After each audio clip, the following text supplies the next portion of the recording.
మా ఛానల్ని ఇప్పటివరకు ఎవరైనా సబ్స్క్రైబ్ చేసుకోని వాళ్ళు ఉంటే తప్పకుండా చూపిస్తున్నట్టు ఇట్లా సబ్స్క్రైబ్ చేసుకోండి. మా వీడియోలన్నీ మీరు చూడాలనుకుంటే దీంట్లో చూపిస్తున్నట్టు నోటిఫికేషన్ ఆన్ చేయండి. ఇప్పుడు మనము వీడియోలోకి వెళ్ళిపోదాం. హాయ్ అండి, వెల్కమ్ టు తెలుగింటి వంటలు.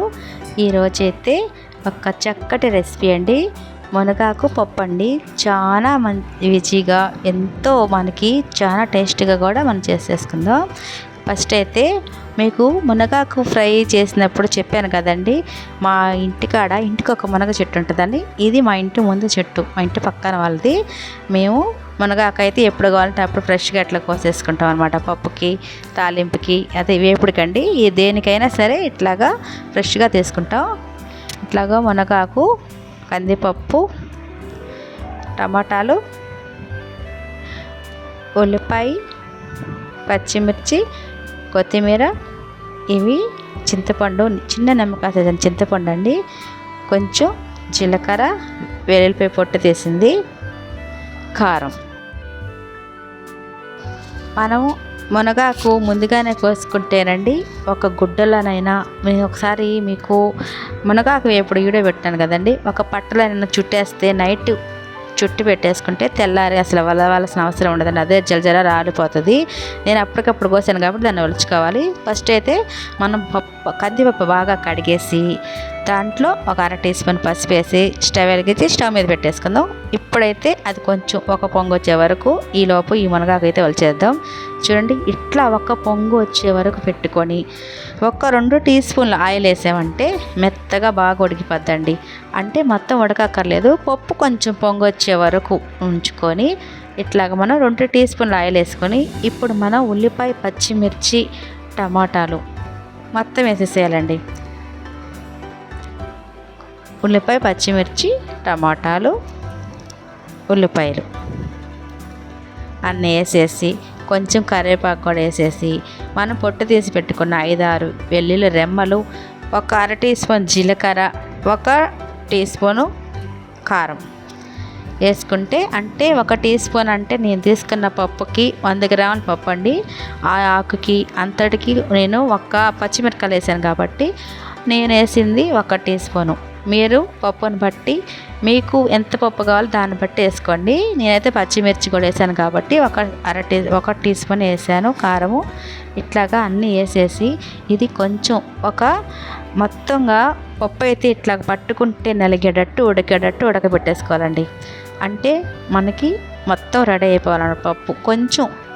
ఇంకా కొంచెం ఉడుకుతుంది, ఇంకా దించేయాలన్నప్పుడు మనం ఈ మునగాకుని అయితే ఒలుచుకున్నాం కదా, దాన్ని బాగా కడిగేసి నీట్గా ఇట్లాగా మునగాకైతే వేసేసేయాలి. అది కూడా మనం బాగా కలుపుకోవాలండి.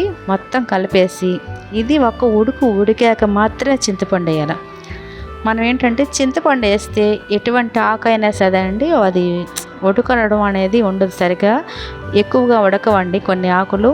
నేనైతే ఏదైనా సరే చింతపండు కొంచెం అన్నీ ఉడికాకే వేసుకుంటాను. ఇట్లాగా ఒక ఉడికిపోతుంది. ఇట్లాగా మునగాకంతా చూడండి. ఇప్పుడు కొంచెం చింతపండు వేసేసుకున్నామంటే అది కూడా ఉడికిపోద్ది అనమాట. చూడండి, బాగా ఉడికిపోయింది కదా. ఇప్పుడు ఒక 2 నిమిషాలు ఇది బాగా ఉడికిన దాంట్లో మనం నిమ్మకాయ, చిన్న నిమ్మకాయ చింతపండు తీసుకున్నాం కదండి, అది వేసేసి బాగా కలిపేసి ఇట్లాగ ఒక 2 నిమిషాలు కానీ ఉడకనిచ్చామంటే బాగా ఉడికిపోతుందండి. ఇట్లా బాగా చింతపండు వేసాక ఇట్లా బాగా కలిపేస్తే ఇప్పుడు అన్నీ ఉడికిపోయి ఉన్నాయి కాబట్టి అది ఒక 2 నిమిషాలు అట్లాగ మూత పెట్టామంటే అది కూడా ఉడికిపోతుంది అనమాట. ఇప్పుడు ఏంటంటే మనకి ఆకు అన్నీ ఉడికిపోయినాయి కాబట్టి పులుపు అనేది తగిలినా ఏది ఉడకకుండా అనేది ఉండదు. కుక్కర్లో అయితే మనం ఇంక అన్నీ వేసినా ఉడికిపోతాయండి. కుక్కర్లో అయితే ఖచ్చితంగా 3 విజిల్లు పెట్టుకోండి. చింతపండు, టమాటాలు, ఉల్లిపాయలు, పచ్చిమిర్చి అన్నీ వేసేసుకొని మునగాకు అన్నీ వేసేసుకొని ఆ కందిపప్పులో మీరు 3 విజిల్లు పెట్టారంటే మెత్తగా ఉడికిపోతాయి. నేను ఈ కుండలో ఉండాను కాబట్టి ఇట్లా వేసాను విడివిడిగా. ఇప్పుడు రుచికి సరిపడ ఉప్పు వేసేసి దీనికి బాగా మనం పప్పు గుత్తి తీసుకొని ఇట్లాగ బాగా రుబ్బేసుకుంటే సూపర్గా రెడీ అయిపోద్దండి మునగాకు పప్పు. మనం ఆల్రెడీ మునగాకు వేపుడు మన ఛానల్లోనే పెట్టున్నాము, ఇట్లాగే మునగాకు వారంలో ఏదో ఒక విధంగా మునగాకు వేపుడు, మునగాకు పప్పు, మునగాకు రాగి పిండిలో వేసి కూడా నేను దోశలు పోస్తానండి. సూపర్గా ఉంటుంది ఆ దోశ కూడా. ఏదో ఒక విధంగా ఇట్లా మునగాకు తింటే మనకి సర్వరోగ నివారణ అనమాట. మునగాకు చాలా పనిచేస్తుందండి. అసలు మనం లేడీస్ అయితే ఎక్కువగా తింటే మనకు చాలా మంచిది. ఎక్కువ పనులు చేసుకునేది, ఎక్కువగా నీరసం మనకి అట్లాంటివి రాకుండా ఉంటుందండి. ఎంత పని చేసినా కూడా మనం ఇంట్లో హెల్తీగా ఉండొచ్చు. మనం తప్పకుండా ఇట్లాంటి మునగాకు ఏదో ఒక రకంగా పప్పులో, తాలింపులో, వేపుడు ఇట్లా రాగి పిండిలను కూడా వేసుకోవచ్చండి. ఆవాలు, జీలకర్ర, మినపప్పు, పచ్చి శనగపప్పు కూడా వేసుకొని మనం ఒక ఎండుమిర్చి, కరివేపాకు, వెల్లుల్లి రెమ్మలు వేసి బాగా తాలింపు అయితే పెట్టేసుకుంటే సూపర్గా ఎంతో రుచికరమైన మునగాకు పప్పు రెడీ అయిపోద్దండి. మా ఛానల్ని లైక్ చేయండి, షేర్ చేయండి, అట్లానే సబ్స్క్రైబ్ కూడా చేసి మీ సపోర్ట్ ఎప్పుడు మాకు అందించండి. ఓకేనా ఫ్రెండ్స్, బాయ్ అండి. Thank you for watching.